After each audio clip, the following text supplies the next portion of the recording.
Deep in the heart of the ticklish tree forest, nestled between a babbling brook and a field of bouncy mushrooms, lived a colorful town called Bumbleberry Hills.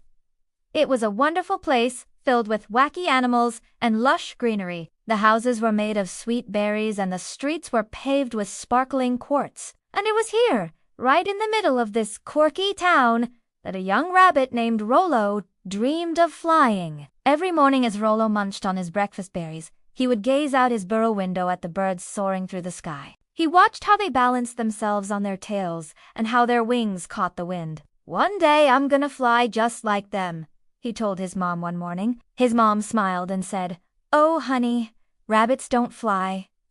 You know that? Rolo wasn't so sure. Just because rabbits hadn't flown before didn't mean they couldn't. So he set out to make the perfect pair of wings. He went to his best friend, Tilly the turtle, whose shell was covered in gears and gadgets. She loved to draw and design wacky inventions. "I want to fly," Rolo said to her. "Draw me a pair of wings." So Tilly got to work sketching out some truly wild-looking wings. First, she drew a pair of wings just like a bird's. Then she drew a pair of giant propeller wings, followed by some wings made of bouncy mushroom caps. "Wow, these are amazing," said Rolo. "But how am I going to attach them to my body?" "You could strap them on with vines," suggested Tilly. The two friends gathered some long, sturdy vines and attached them to the largest set of wings.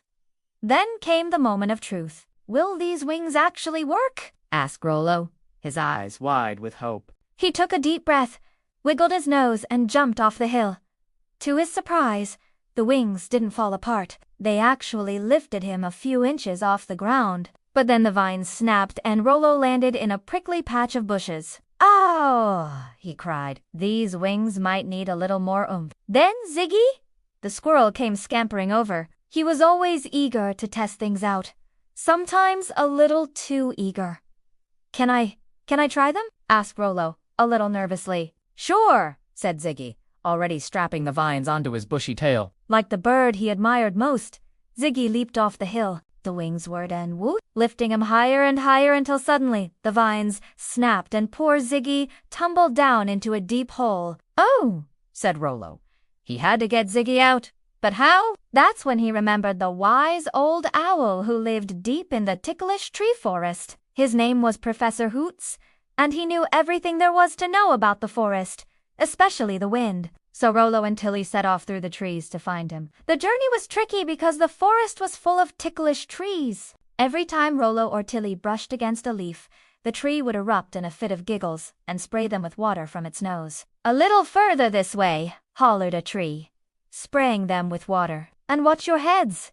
You too," warned another tree, shaking its branches right before Rolo and Tilly. Finally, they reached an ancient oak tree with leaves as wise and deep as the forest itself. This was Professor Hoots' home. "Professor Hoots," called Rolo, "are you in there?" "Just a minute," came the rustling of feathers. Then the wise old owl swiveled himself around on his branch. "What can I do for you, my dear Rolo?" he asked. Rolo explained his problem. "I want to fly like the birds do," he said, "but I don't know how." Professor Hoots hooted softly. "Flying isn't as easy as it looks, young rabbit," he said. "It takes a lot of skill and balance. You can't just flap your arms and lift yourself off the ground. You see, if you want to fly, you have to understand the wind, feel its currents, and let them carry you." Rolo thought about this. Maybe flying wasn't as simple as just building wings. Maybe he needed to learn about the wind. "So, how does the wind work?" he asked.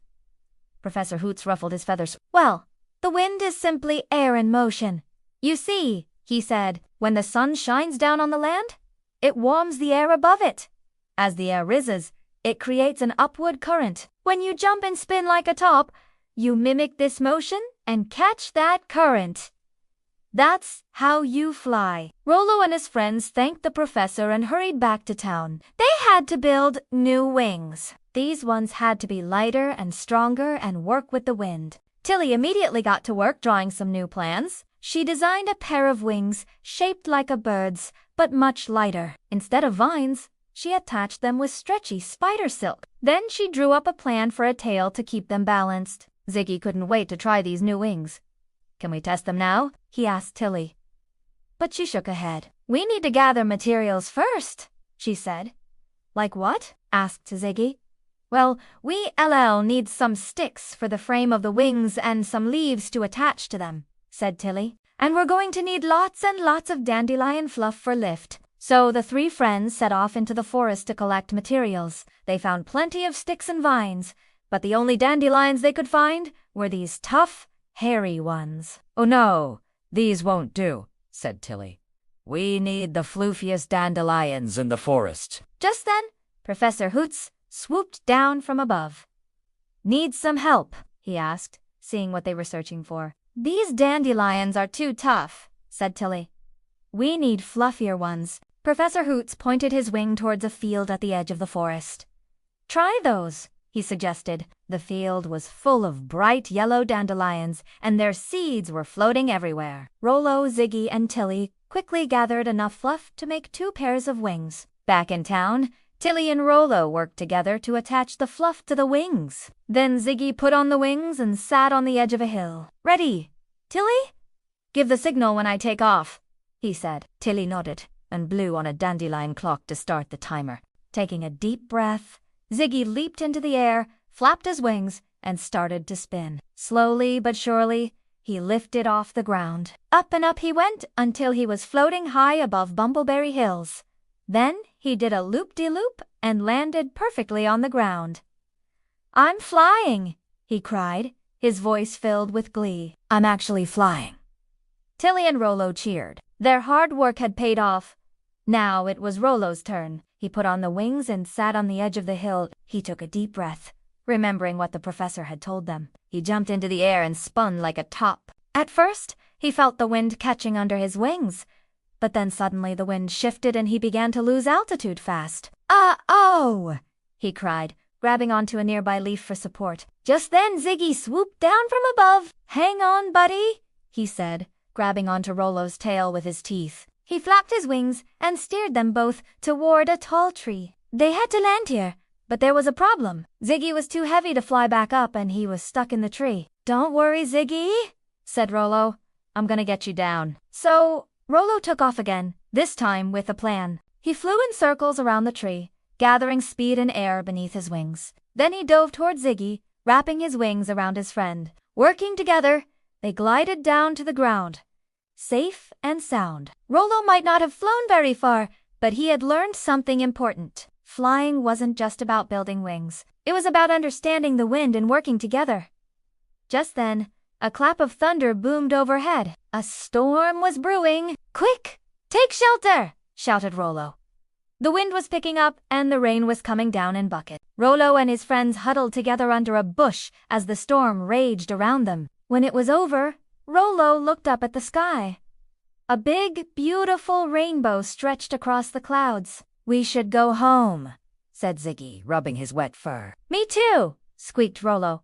As they walked through the forest, Rolo couldn't stop thinking about the wind. It had been so strong during the storm. What if he could harness that power to fly even higher than Ziggy? He told his friends his idea and they all raced back to town. Tilly drew up plans for a brand new glider, bigger and stronger than the last.